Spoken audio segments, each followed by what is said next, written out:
اسی طرح دیکھیے اکثر ہم میں سے لوگ کہتے ہیں، ہمارے لیڈر صاحبان بھی، دانشور صاحبان بھی جب ٹی وی پہ آتے ہیں اور محفلوں میں بیٹھتے ہیں، وہاں ذکر ضرور ہوتا ہے کہ حضرت عمر رضی اللہ تعالی عنہ کا زمانہ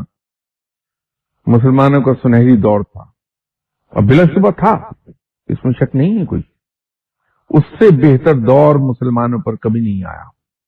لیکن کیا ہم میں سے کبھی کسی نے اس پہ غور کیا کہ وہ سنہرا دور کیوں تھا؟ جب حضرت عمر رضی اللہ تعالی عنہ نے حکومت ٹیک اوور کی ہے، اس وقت مسلمانوں میں زکوٰۃ دینے والا کوئی نہیں تھا،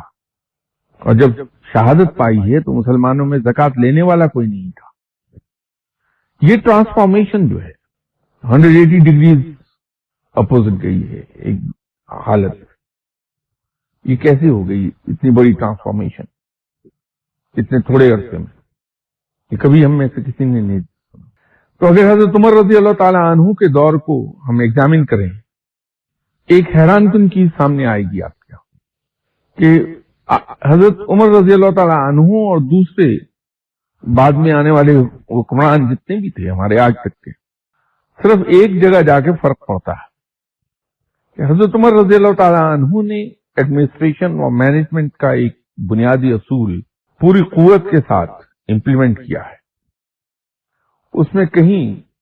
ہلکا سا جھول نہیں آنے دیا، کوئی ریلیکسیشن نہیں آئی اس اصول کی امپلیمنٹیشن میں، کسی کی کوتاہی، غلطی اور گناہ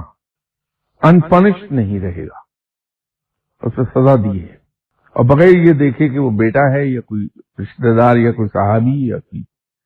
پرانا ساتھی، اس اصول میں یکساں ہاتھ رکھا ہے۔ اور دوسری طرف یہ ہے